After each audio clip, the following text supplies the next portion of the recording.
اللہ کو سخی سے بہت پیار ہے، عبادات میں ڈھیلا بھی ہونا تو اللہ اس سے پیار کرتا ہے، اور بخیل سے اللہ کی کوئی دوستی نہیں، چاہے گرام تک لوگ ساری رات اللہ ہو کرے۔ سخی اللہ کے قریب ہے، لوگوں کے قریب ہے، جنت کے قریب ہے، جہنم سے دور ہے۔ رمضان ماہ سخاوت، آپ کی زکوٰۃ بدلے زندگیاں۔ آپ نے کہا السخی قریب من اللہ، قریب من الناس، قریب من الی الجنہ، بعید من النار۔ سخی اللہ کے قریب ہے، لوگوں کے قریب ہے، جنت کے قریب ہے، جہنم سے دور ہے۔ والبخیل بعید عن اللہ، قریب الی النار، بعید عن الناس۔ جو بخیل آدمی ہے وہ اللہ سے بھی دور ہے، لوگوں سے بھی دور ہے، جنت سے بھی دور ہے، جہنم کے قریب ہے۔ تب ایک چھوٹی سی آیت میں پیش کرتا ہوں، فَلَا اقْتَحَمَ الْعَقَبَةَ وَمَا أَدْرَاكَ مَا الْعَقَبَةُ۔ حیرت کے اظہار کے لیے عربی میں دو لفظ تھے، ما افعلہ و افعل بہ۔ قرآن نے ایک تیسرے لفظ کا استعمال کیا جس نے عربوں کو حیرت میں ڈال دیا، جو قرآن القارعۃ ما القارعۃ وما ادراک ما القارعۃ وما ادراک ما الحاقۃ وما ادراک ما سقر وما ادراک ما یوم الدین۔ یہ استعمال پہلے عرب میں نہیں تھا، اس کو قرآن نے استعمال کیا کہ بالکل جب کوئی حیرت میں ڈوب جائے وہاں یہ لفظ بولا جاتا ہے۔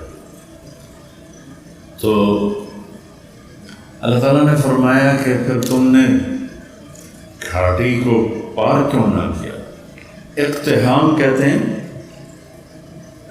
پہلے سڑکیں تو تھیں، کہیں کھائیاں آ جاتی تھی، کہیں نشیب، کہیں فراز۔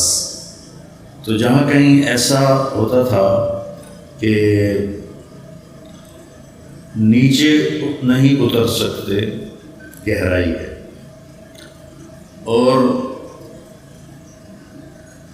سوائے گھوڑے کے کوئی اور شکل نہیں پار چھلانگ لگانے کی، اس کو کہتے تھے اقتحام، کہ گھوڑے کو اٹھانا اور ایڑ لگانا اور چھلانگ لگوا کے پار۔ یہ ایک جان کا پورا ہوتا تھا کہ ذرا گھوڑے کا پاؤں پھسلا تو اندر پتہ نہیں زندگی پھر بچتی ہے یا نہیں بچتی، اور اس طرح گھوڑے کو اٹھانا وہ اس کو بہت زیادہ پریکٹس کروائی جاتی۔ یہ یوسف اور اس کا چھوٹا بھائی، یہ دونوں گھوڑ سواری سیکھ رہے تھے، تو چھوٹا تو جلدی ماہر ہو گیا، یہ بھی کچھ دوڑانے لگا۔ تو ایک دفعہ یہ گھوڑے پہ آ رہا تھا، میں گھر سے نکلا، میں نے پوچھا ہاں جی بن گئے ہو مولانا صاحب گھوڑ سوار کا؟ جی۔ میں کہا کھالا ٹاپ کے دکھاؤ۔ وہ کھیت سامنے کھیت تھا، تو اس میں فصل نہیں تھی۔ میں نے کہا وہ ایکڑ کے آخر میں جاؤ، وہاں سے گھوڑے کو دوڑاؤ، اور یہ جو کھالا ہے نا کوئی 2.5 فٹ کا 3 فٹ کا، اس سے گھوڑے کو پار ادھر لے آؤ تو میں سمجھوں گا تم گھوڑ سوار بن گئے ہو۔ میں کہا ٹھیک ہے۔ تو یہ اپنے گھوڑے کو لے گیا اور وہاں سے اس کو اٹھایا، اس کو اچھی دوڑائی، اور جب اس کے قریب آیا تو اس کو اٹھانا تھا۔ فَلَا اقْتَحَمَ الْعَقَبَةَ، میں اس کا مطلب بتا رہا ہوں کہ چھوٹا سا کھالا تھا، تو جب اس نے گھوڑے کو اٹھایا تو گھوڑے نے کھالا دیکھا یہ اتنا ماہر نہیں، تو اس نے یوں منہ مارا تو یوسف صاحب کھیت میں گرے، گھوڑا کھیت سے باہر کھڑا ہو گیا۔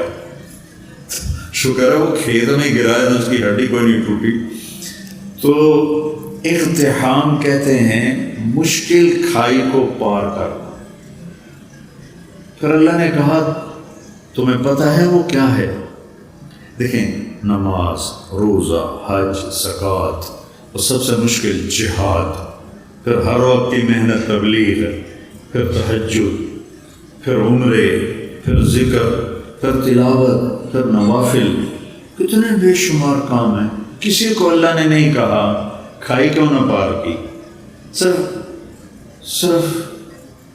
ایک کام کو اللہ نے کہا جس کو میں ابھی بتاتا ہوں، تو انہوں نے پھر کھائی کیوں نہ پار کی۔ اس میں کیا مطلب ہے کہ کوئی کر سکے گا، ہر ایک نہیں کر سکے گا۔ 10,000 کا لشکر تھا قریش کا، جب وہ آئے مدینہ حملہ کرنے تو آگے خندق کھودی ہوئی تھی، تو صرف ایک آدمی نے چھلانگ لگا کے اس کھائی کو پار کیا، عمر بن عبد ود، باقی کسی کی ہمت نہیں ہوئی، حالانکہ اتنے سارے شاہ سوار تھے، صرف ایک نے گھوڑے کو اٹھایا اور جا کر دوسری طرف جا کر اس نے چھلانگ لگائی۔ تو اللہ تعالیٰ نے فرمایا تمہیں کچھ خبر ہے کہ یہ کھائی پار کرنا میں کیا مطلب لے رہا ہوں؟ کہ نہیں یا اللہ کا فق کو رکھا ہوا، سبحان، جن کی گردنیں پھنسی ہوئی ہیں مصیبت میں، تکلیف میں، بیماری میں، قرضے میں، مصائب میں۔ کوئی مصائب کی ایک قسم ہو تو بتاؤں، یہاں تو ایک سلسلہ ہے دکھوں کا، یہ سکھ تو اللہ نے سارے جنت میں رکھے، تو لوگوں کی گردنیں چھڑانا، لوگوں کی گردنیں چھڑانا، فق و رقابہ، اتنا خوبصورت لفظ ہے۔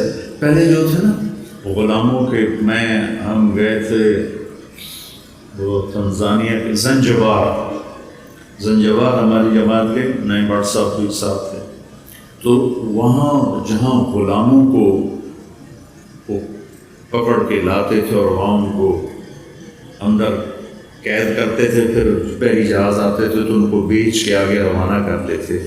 زنجبار سے کتنے کالے امریکہ پہنچے اور یورپ پہنچے، تو ان کی گردن میں توق ہوتا تھا کہ یہ بھاگ نہ جائے، تو توق وزنی ہوتا تھا، وہ بڑے کرب اور تکلیف میں ہوتا تھا غلام۔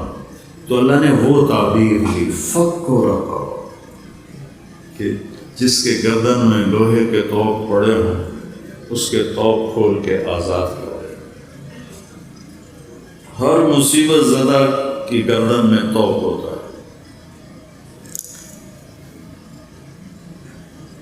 او اطعام فی یوم ذی مسغبہ،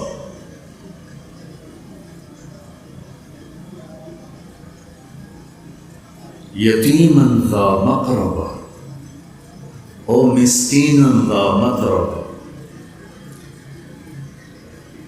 فی یوم ذی مسغبہ، صبغ کہتے ہیں اسبغ علیکم نعمہ ظاہرۃ و باطنہ، بارش ہوتی ہے تو ہم پورا بھیگ جاتے ہیں، اگر باہر ہوں پورا بھیگ جاتے ہیں، کہیں سے بھی ہمارا کوئی پہلو نہیں بچتا۔ تو اللہ تعالیٰ فرما رہا ہے کہ وہ آدمی جس پر بھوک بارش کی طرح چھا گئی اور کہیں سے بھی وہ نہیں نکل پا رہا اس بھوک سے، اس کو اس بھوک سے نکالنا، خاص طور پر جب وہ تیرا رشتہ دار ہو اور ہو بھی یتیم۔ رشتہ داروں میں کوئی مالدار ہو جائے تو غریب حسد کرتے ہیں اور مالدار تکبر کرتا ہے، وہ ان کے ضائع ہونے کی تمنا کرتے ہیں، وہ ان پر اپنے مال کا روب جتلاتا ہے۔ تو اللہ نے کہا ذا مقربہ، جو تیرا قریبی رشتہ دار ہے نا، قرب والا، اس کو بھوک نے بارش کی طرح ایسے گھیرے میں لے لیا ہے، نکلنے کا راستہ ہی نہیں ہے، اس کو کھانا کھلائے۔ اور مسکین، فقیر اسے کہتے ہیں جس کے گھر میں ایک دن کا کھانا ہو۔ مسکین سکن سے ہے، سکن ہوتا ہے ٹھہر جانا۔ مسکین جس کے زندگی ٹھہر گئی ہو بھوک کی وجہ سے، فاقے کی وجہ سے، اس کے پاس ایک لقمہ روٹی۔ فقیر اسے کہتے ہیں جس کے پاس 24 گھنٹے کا تو کھانا ہو، آگے کوئی نہ ہو۔ اور مسکین اسے کہتے ہیں جس کی زندگی ٹھہر گئی ہو، سکن، سکون ہم عام طور پر کہتے ہیں، سکون آ گیا۔ اس مسکین کو کھانا کھلانا، یہ ہے گھاٹی کو پار کرنا۔ اب اس ویلفیئر کے کام میں غیر مسلم بھی شریک ہیں، مسلم بھی شریک ہیں، تو پھر اللہ نے آگے اس پچھلے کام کی قبولیت کی شرط لگائی، ثم صرف اتنے سے پاس نہیں کروں گا، ثم پھر اس کے بعد تم کان من الذین آمنوا، تم ایمان والے بھی ہو، ایمان والے بھی ہو، ایک شرط۔ دوسری وتواصوا بالصبر وتواصوا بالمرحمہ، اور لوگوں کو صبر اور رحم کی دعوت بھی دینے والے ہو۔ پتہ چلا تبلیغ کا کام تو اللہ ہمارے ذمہ لگا رہا ہے کہ لوگوں کو خیر کی بات کرو، لوگوں کو صبر کی بات کرو، لوگوں کو معاف کرنے کی بات کرو۔ اولئک اصحاب المیمنہ، یہ وہ لوگ ہیں جو قیامت کے دن کامیاب ہوں۔ تو میرے عزیزو، یہ زندگی بھر کا سودا ہے، جتنا ہم اللہ کو دیں گے۔ حضرت ابوبکر صدیق کے زمانے میں قحط آ گیا تو لوگ بڑے پریشان ہوئے۔ حضرت ابوبکر صدیق خلیفہ تھے کہ جی کیا کریں کیا کریں، کھانے کو کچھ نہیں، کہیں گے انشاءاللہ اللہ کی مدد آنے والی۔ تو چند دن گزرے تو حضرت عثمان رضی اللہ عنہ کا قافلہ ملک شام سے 1000 اونٹوں کا، یوں سمجھیے 1000 ٹرالے اس زمانے قافلہ۔ تو جتنے وہ تاجر تھے بڑے جو تھوک والے، وہ ان کے پاس گئے کہ جی سودا کریں۔ کہنے کہ کیا دو گے؟ کہنے کہ 10 روپے کی چیز 12 میں لے لیں۔ کہ نہیں مجھے منظور نہیں۔ اچھا 10 روپے کی چیز ہم 14 میں لے لیں۔ کہ نہیں مجھے نہیں منظور۔ کہ اچھا ہم 10 روپے کی چیز 15 میں لے لیں گے، اس سے آگے ہماری ہمت نہیں۔ تو عثمان نے فرمایا کہ مجھے قیمت زیادہ لگ چکی ہے، لہذا میں تمہیں نہیں بیچوں گا۔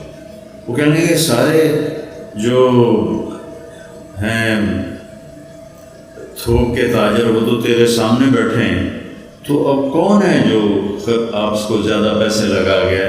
تو کہا تم سے پہلے میرا اللہ مجھ سے بات کر رہا ہے کہ من جاء بالحسنۃ فلہ عشر امثالھا، کہ تو عثمان تیرے 1 روپے کی چیز میں 10 روپے میں خریدوں گا، تو لہٰذا میں اللہ کو بیچ رہا ہوں۔ مدینے میں قحط ہے، میرے 1000 اونٹوں سمیت سارے مدینے والوں پہ صدقہ۔ تو اس رات حضرت عبداللہ بن عباس نے خواب دیکھا کہ اللہ کے نبی سفید گھوڑے پر ہیں، سبز پوشاک ہے اور سونے کی لگام ہے گھوڑے کی۔ تو عبداللہ بن عباس نے گھوڑے کی لگام پکڑ کے پوچھا یا رسول اللہ آپ سے ملنے کو جی چاہ رہا ہے۔ کہنے کہ عبداللہ آج تو میں فارغ نہیں، آج اللہ تعالیٰ نے عثمان کی سخاوت کو قبول کیا ہے اور جنت کی ایک حور سے اس کا نکاح کیا ہے اور اس کا ولیمہ پورے جنت والوں کے لیے رکھا ہے، تو میں آج اس ولیمے میں جا رہا ہوں۔ تو بھائیو، اللہ سخی سے پیار کرتا ہے، وہ نا عبادات میں ڈھیلا بھی ہو نا تو اللہ اس سے پیار کرتا ہے، اور بخیل سے اللہ کی کوئی دوستی نہیں، چاہے ایک ٹانگ تک لو کہ ساری رات اللہ ہو کرے، سخی سے اللہ کو پیار ہے۔ رمضان ماہ سخاوت، آپ کی زکوٰۃ بدلے زندگیاں۔